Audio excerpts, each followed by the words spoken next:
This is the story of a city that vanished in 24 hours, buried so completely that for 1,700 years no one knew it existed.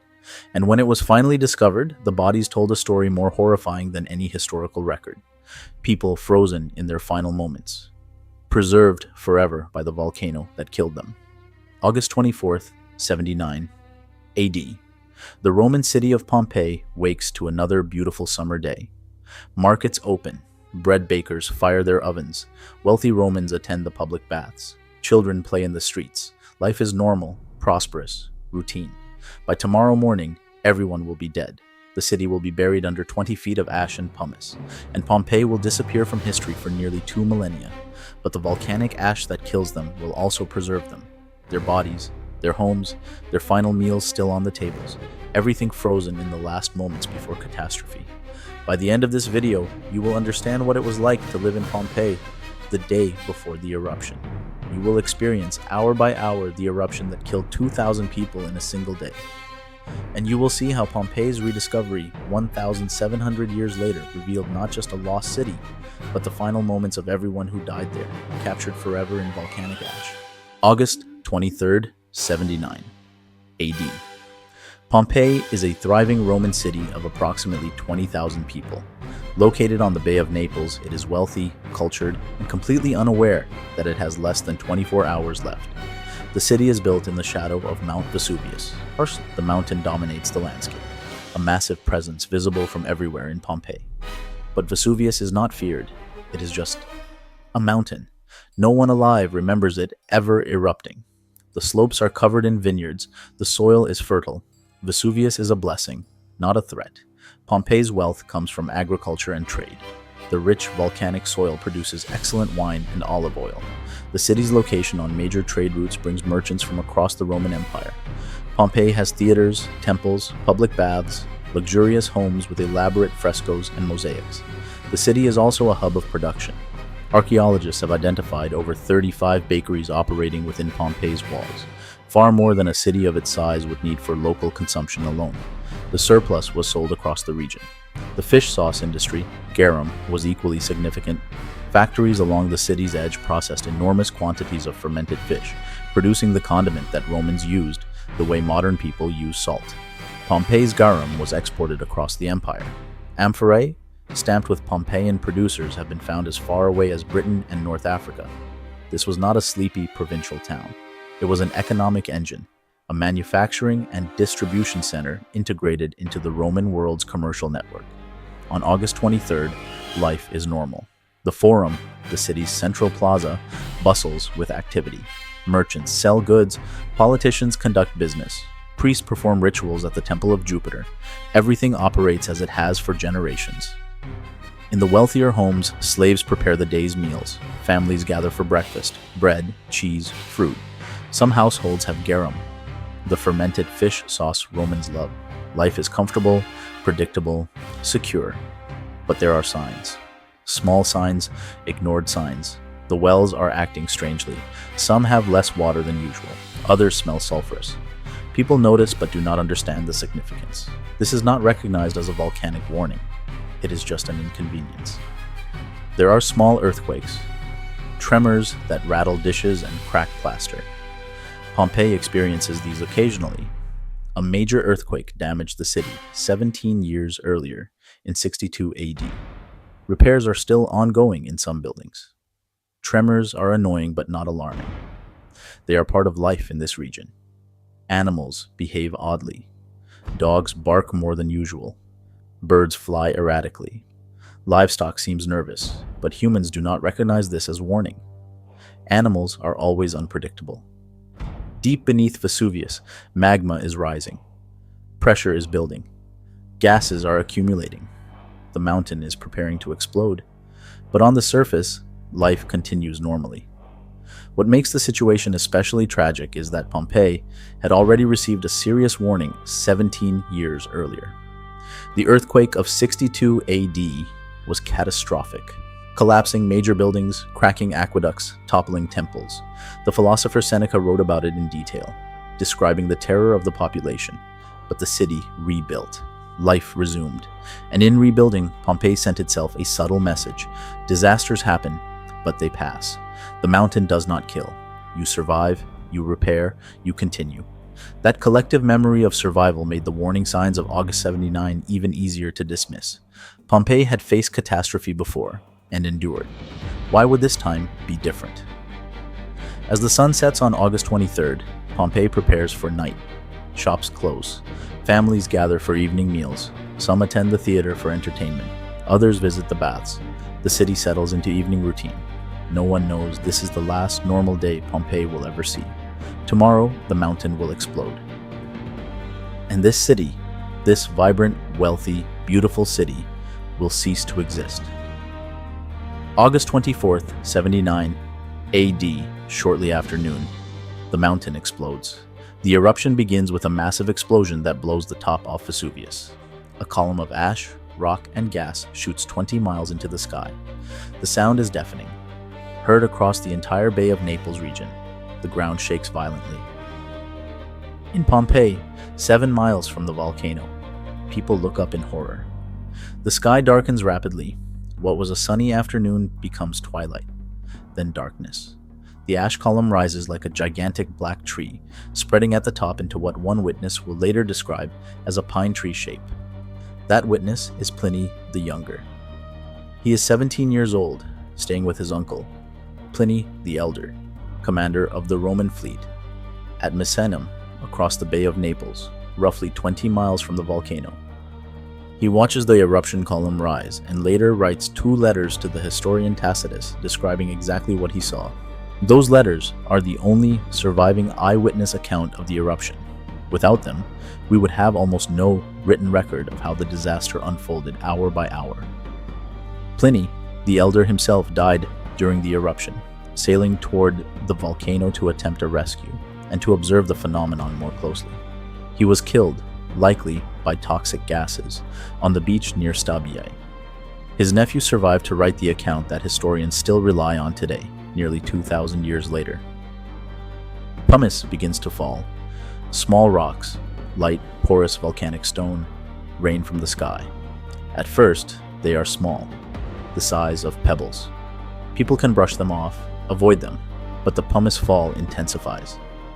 Larger stones, more of them, constant bombardment from above. The pumice accumulates quickly.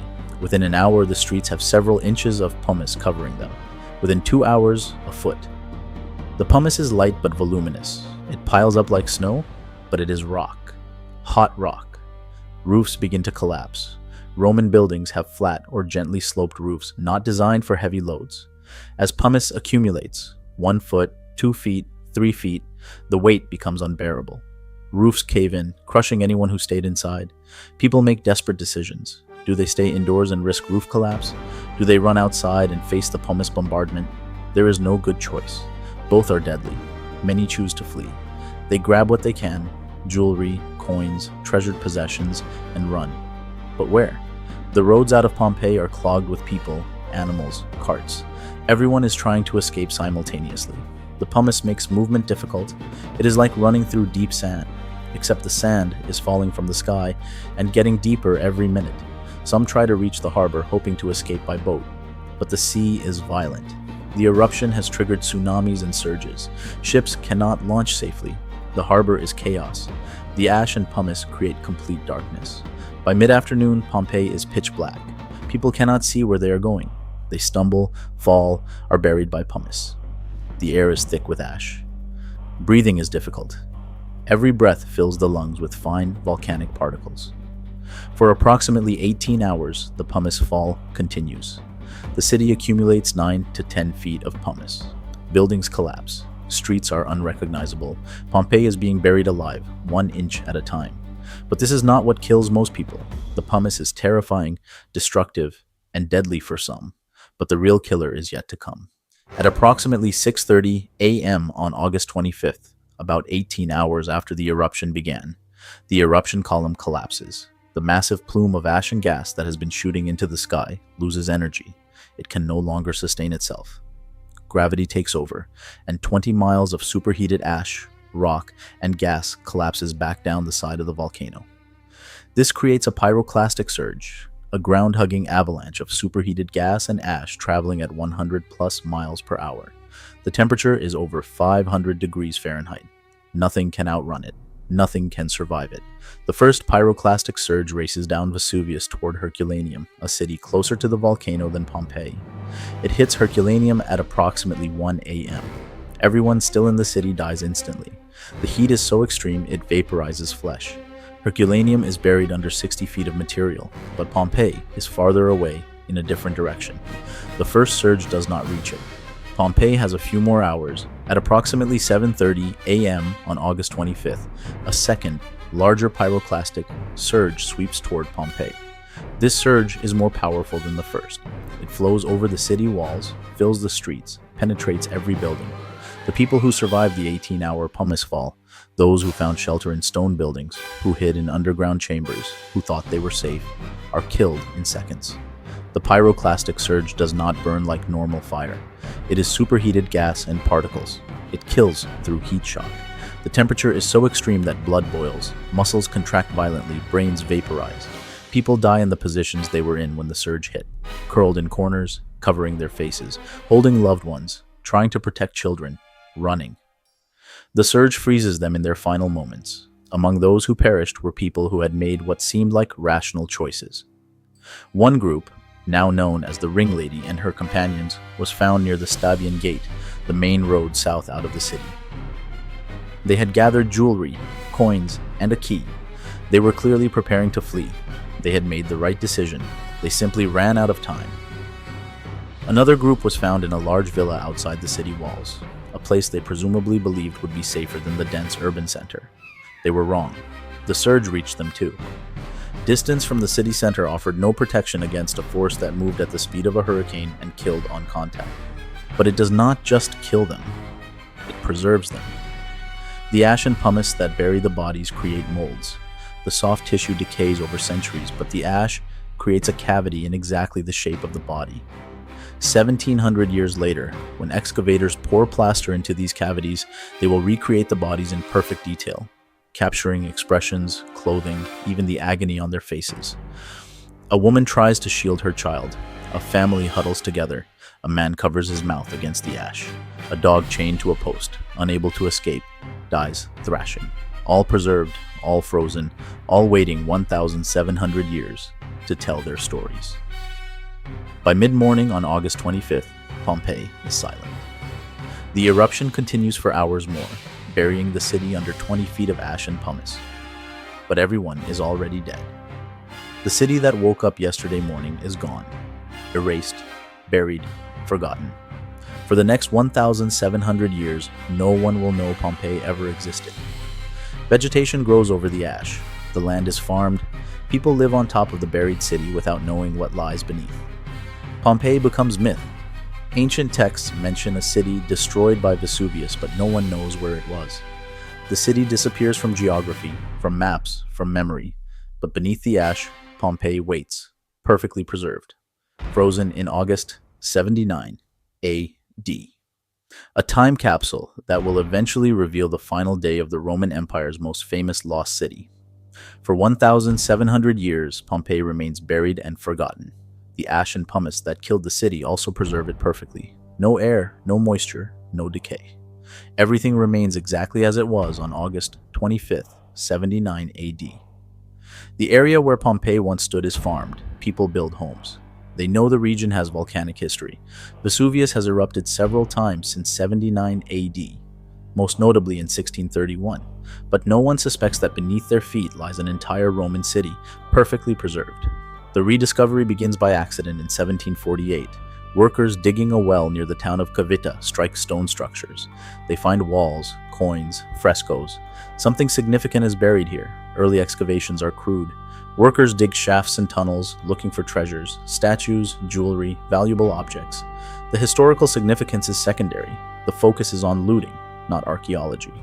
But as excavations continue, the scale becomes clear. This is not just scattered buildings. This is an entire city, streets, houses, temples, theaters, everything buried under volcanic material. The excavators do not initially know which city they have found. Ancient texts mention Pompeii. but no one was certain of its location. Only gradually, as inscriptions and documents are uncovered, does the identification become certain. This is Pompeii. The discovery captivates Europe, an entire Roman city, frozen in time. Tourists flock to see it. Artists paint romanticized scenes of the ruins. Scholars study the architecture, the art, the daily objects. But the most haunting discoveries are the bodies. At first, excavators find skeletons, bones scattered in buildings, in streets, in positions suggesting sudden death. But in the 1860s, archaeologist Giuseppe Fiorelli develops a technique that changes everything. Fiorelli realizes that the ash around the skeletons is not solid.